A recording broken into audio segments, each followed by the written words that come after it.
Welcome to Queer Conversations, hosted by Lesbians on the Loose. Today I'm here with Jess Lawrence, a 32-year-old ex-restaurateur from the Lake Macquarie region who now has a page called Andro Life, which is all about dignity, equality, respect, and coffee dates. Jess, welcome to Queer Conversations. Thanks for having me here.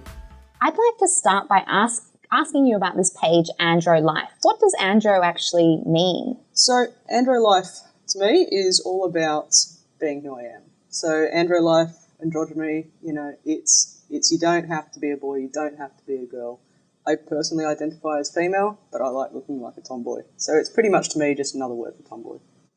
So as a tomboy, you said that sometimes going in to get clothes was actually a difficult process because you wanted to go to the men's section, but it wasn't always a welcoming place for you. Can you tell me a little bit about that? Look, growing up, it was always, you have to wear dresses as your nice clothes or skirts, or you have to wear this nice girly shirt with a pair of pants was the compromise I usually had with my mother to go to church and stuff like that.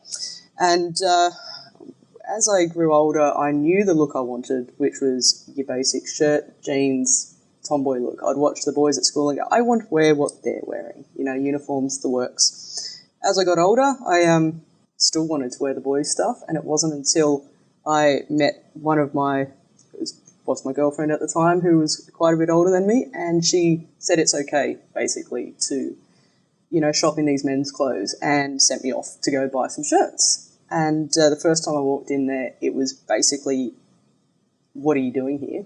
Type thing was the kind of attitude that you got from the people there. And I picked up some shirts, some pants, felt great when I wore them, and felt like me completely for the first time in a long time. But it had this stigma attached to it still. Whereas nowadays, you can go in there, people are super helpful, and no one looks twice. And that is an amazing, it's such a little thing, but it's come so far to make being a tomboy okay, being gay okay. And I think it's really important. Definitely, and it seems like you're only 32 now, so how many years ago are we talking in terms of this transition of feeling more welcomed in traditionally men's spaces? Well, the first time I went in and bought a men's shirt, I was 17, and it was a bit scary.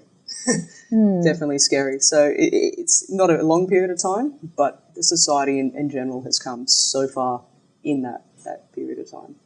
And you mentioned to me that you actually were a model at Butch Fashion Week. So can you tell me a little bit about that experience? Yeah, so that was an amazing experience. It was something that I never thought I would do, to be honest. So Shane Avenue, a custom clothing company, which they have tailored their branding to gay people, basically, because you couldn't get a custom-made suit ever. You could go buy a suit and then get it tailored, and that was a nightmare, as I found out when I got married.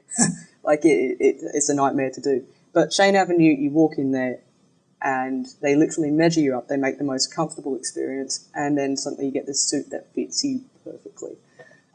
Basically they gave me a suit, which was really nice of them, for when I went to Italy, and we did a heap of photography for them over there.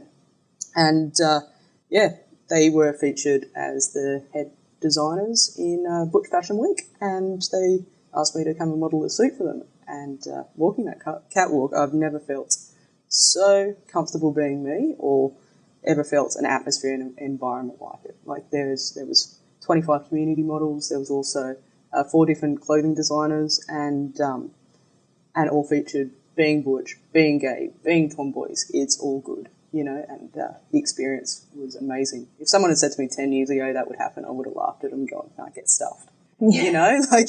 It's amazing how far Australia has come in all sorts of aspects with it. Well, talking about that transition, why don't we go back a little bit to your upbringing? So you grew up in the Lake Macquarie region. Can you tell me a little bit about growing up as someone who is going to identify as a lesbian tomboy? Yeah, so I grew up in Lake Macquarie Way, and it was a very religious town that I grew up with. Went to a religious school, and everything was everything in the family and life being brought up was focused around religion.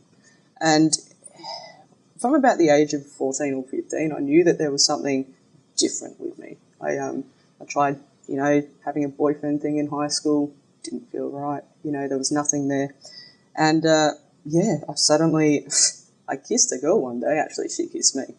Completely unexpected, and I had no idea what it could have been. And then the fireworks suddenly went off. And then suddenly it was like, oh, hang on, maybe I'm gay. Because in the religious world, there used to be zero conversations about it. You don't talk about it. It's something that doesn't exist, basically, was what it was like growing up.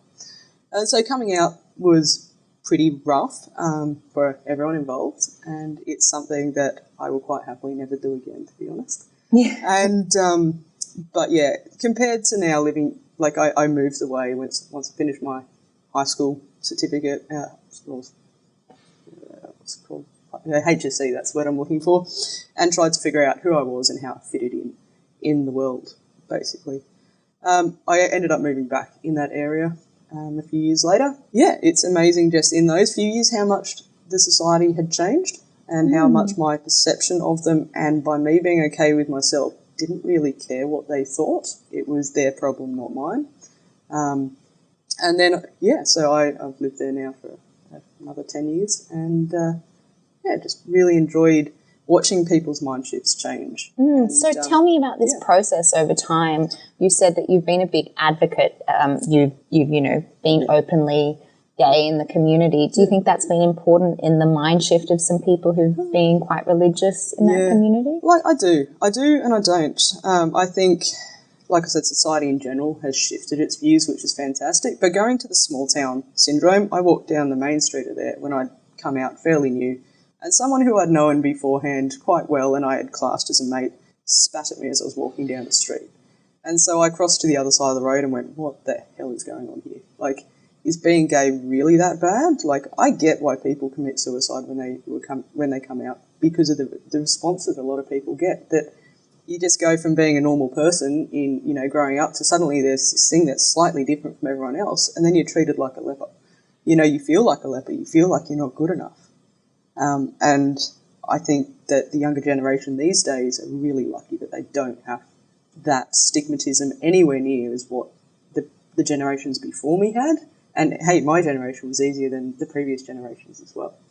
And I just think that it is fantastic that society has made it so easy in the big picture for people to be able to stand up and kids to be able to stand up and say, hey, this is who I am. They're not going to be expelled from the school for being gay. They're not going to be arrested or prosecuted for being gay like it was back, I think it was 92 when South Australia changed the laws, So yeah, that's what it was like then. I bought a restaurant in Morisset and called the Old Bakehouse, and had that for 5 years, and it was my pride and joy. And it was so much fun. Like I was 25 when I bought it. Very young. Bought it instead of buying a house, which was a bit stupid, but anyway. But yeah, we made this place into being a safe zone for everybody without the flags, the bandanas, anything else Something like that. low-key. It was low-key, but it was an open space. So, yeah, we had the fancy restaurant, but half my staff were gay, It wasn't intentionally like that. That's just how it happened, And we got this really good team together, and we found that people coming in at the start would be a bit like, oh, you're gay. Oh, that's cool, because they liked the food, they liked the service, they saw we were just normal, friendly people, And then that grew over time up until the plebiscite hit. And when that plebiscite was the most ridiculous thing to happen, but anyway, the fact that it happened, and then there was this big debate going out on about if you should be gay, like gay marriage should be allowed, yes or no. That's when the town of Currumbong and Morisset and Lake Macquarie, this smaller area, I noticed a big divide and shift, So you'd had half these people who were neutral or who would come in the restaurant and were, beforehand were just happy they didn't care. But they would come in and actively say, hey, we're glad you're gay. Hey, just so you know, we're supporting gay marriage. Hey, there was quite a few people who said, if we hadn't known about you, we wouldn't have supported it. But we know that you guys are just normal people and you guys deserve recognition just like we do. So you've shifted our mindset from really not understanding and not wanting to understand because it never affected us to going, hey, no, you know what? I am going to take the time to tick the yes box and send it back in. That's huge. That's huge. You had other idiots who would come in the middle of a service and then call me or my staff pedophiles for having kids and being gay, which is completely out of line.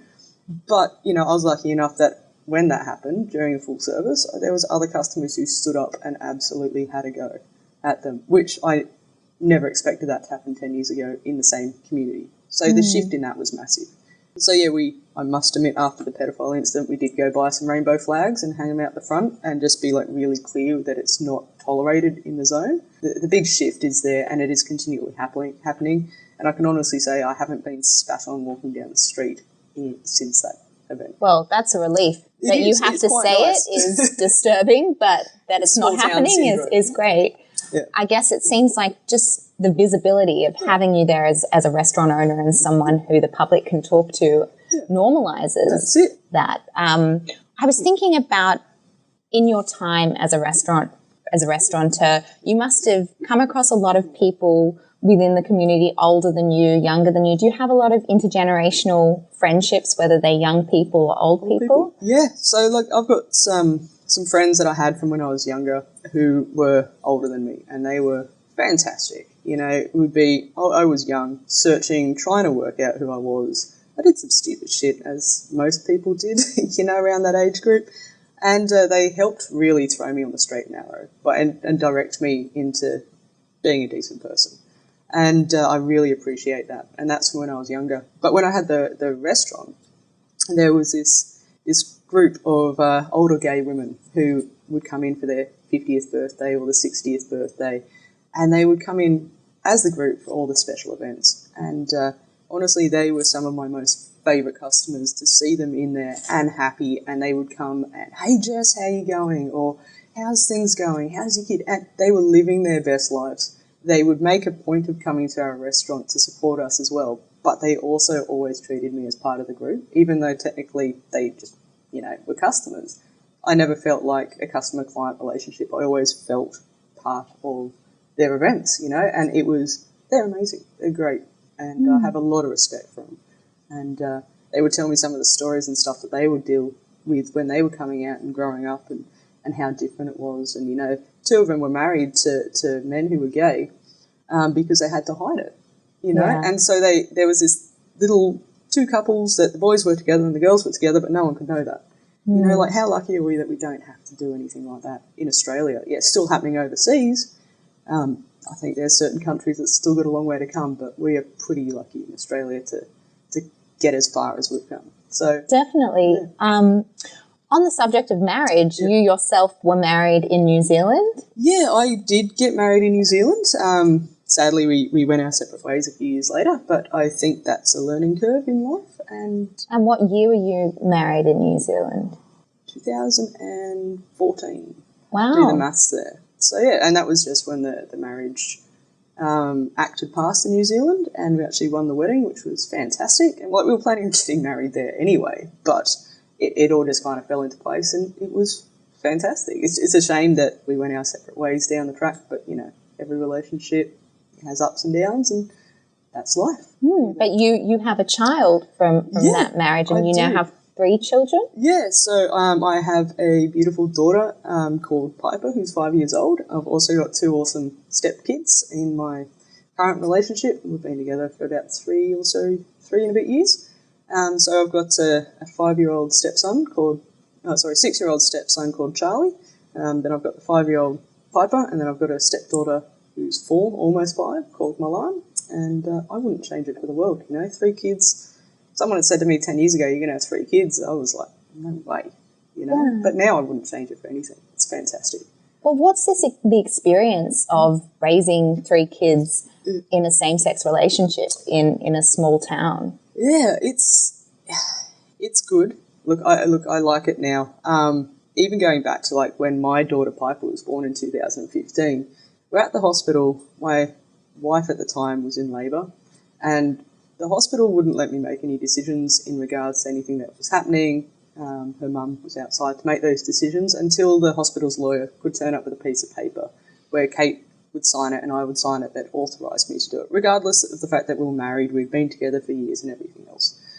So you look at that aspect, and childbirth is never nice, and you add that extra stress into a situation that shouldn't be there, was ridiculous. But the plebiscite came through and that changed all that, which gave that equal right things. So now, since that plebiscite has happened, no one looks twice at you in the small town for having 3 kids, since that event's happened. And we send Charlie, he goes to a local religious school, they have been amazingly supportive, and the school itself has come a long way in the last 10 to 15 years as well, with being open and accepting, and I can't fault them. They have been incredible in the supportiveness of, Charlie having 2 mums as well as his biological father, but the 2 mums are so involved with the school, and they're great. That's wonderful to hear that the school's so accepting. Yeah, it is. I was thinking, in the context of intergenerational relationships, as a mother, do you have relationships with younger people in the LGBT community? I do have some, not a lot at the moment. So when I had the restaurant, I would get some phone calls through the restaurant, or customers that would come in and have a meal and go, hey, look, do you mind having a chat to someone's such and such? They've just come out, they're having a really rough time. And that would happen on a monthly basis. And we would get these kids in there, they'll come in and do work placement, or they'll come in and learn some basics on the floor, and just made a safe spot where they can chat, hang out, and be themselves. And they knew that they were welcome to come back as well. So I've got a lot of them on social media, and quite often I'll get a message every now and again saying, hey, how you doing? Or, just checking in and things like that, which I find really special. I also found that I had some older people who came out as transsexual, which I take my hat off to them. They were mid-50s, and again had a really rough trot with the whole coming out thing, and they would come in and have a chat and have it as a safe space, and I was just grateful that I could be there and help them out. And hey, if I can stop one kid having a similar coming out experience and that few years of hell that I had, then I've done something good in this world, And I think if every older and younger, like my generation, can help a young kid from avoiding that experience, that will be fantastic. Definitely. Yeah. But on the same note, I also think the younger generation have to remember what the previous generations, and my generation has to remember what the previous generations went through to get us to where we are. Because no one wants to go back to the dark ages, right? No, definitely not. I guess on that note of history, because LOTL is about lesbian history, yeah. From your perspective, what do you think a defining moment or period in LGBT history has been in your lifetime? Well, like in my lifetime, you've got things like Stonewall, which was insane what happened there. And look, I take my hat off to them. They did incredible. You got the first Mardi Gras that happened in 79, I believe. Correct me if I'm wrong. But what they did was incredible. They're breaking and changing, changing the perception of gay people for people like me to be, hey, I can come out without going to jail. The people who got the laws changed, so it wasn't illegal to be gay. The whole AIDS epidemic, where people were just so stigmatised, back in the 80s. Nowadays, if people are diagnosed with HIV, yes, it sucks, and it's a horrible thing, but it doesn't have the same stigmatism attached to it as what it did. So the people in the previous generations have all worked so hard in their own ways in order to be able to make it okay for us to be gay, and for future generations as well. I also think there's some pretty horrible stuff currently happening over in Poland with the gay community, and I think that Australia needs to stand up. Same with America, and the UK needs to stand up and step in somehow. Can you explain what's happening in Poland? So basically Poland has declared a third of its country as anti-LGBT zones. So if you're gay in those zones, you can get arrested, you can get taken away and thrown in a camp. You're not welcome. There's riots, there's talks of people being executed on the quiet, but none of it's making mainstream media. And to me, that really annoys me. It's something that needs to stop. And the fact is that it's the government over there that are pushing these laws and pushing the agenda, and I just think it's wrong. And well, that infuriates me, and the fact that it's not making mainstream media is very alarming, because when it comes down to it, our community is an international community, and we need to stand up for ourselves regardless of national borders. That's it. So thank you for drawing attention to that. Oh, look, there's a lot of it in Africa as well. You know, you can still be executed in parts of Africa for coming out as gay. Like, how ridiculous is that? And I think on a global scale, because Australia has come so far, I think, the same with the UK and the US, I think we are in the position that we can help advocate for these other people and bring attention to it and help make a difference. Even if we all just do a tiny bit, it'll all add up together to help make a difference. Definitely. And even if it just means that there's one Polish gay kid who's come out who doesn't go and kill themselves because they're that scared and upset and everyone hates me, if they can see that other people have got their back, even if they're on the other side of the world, then we've all done something good, right? I wanted to bring it back to Australia and to LOTL specifically. So what is your personal connection to Lesbians on the Loose? Do you have any memories of LOTL in your younger years? Yeah, when I was younger, I really enjoyed reading their magazines. And they used to have some down at Central Station sometimes. People would be handing them out if I just happened to be there on the right day. And look, I just found it amazing to read it and go, oh, it's okay to be me.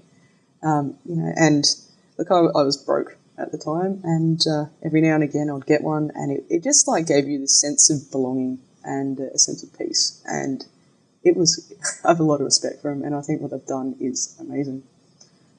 Thank you for your time today. I guess before we finish up, tell me what's on the agenda for your Andro Life page and what do you hope it's going to become in the future? Yeah. Look, when it started, I didn't think it would take off, and it's starting to take off, which is fantastic, and I'm so grateful to everyone who's gotten behind it to support it.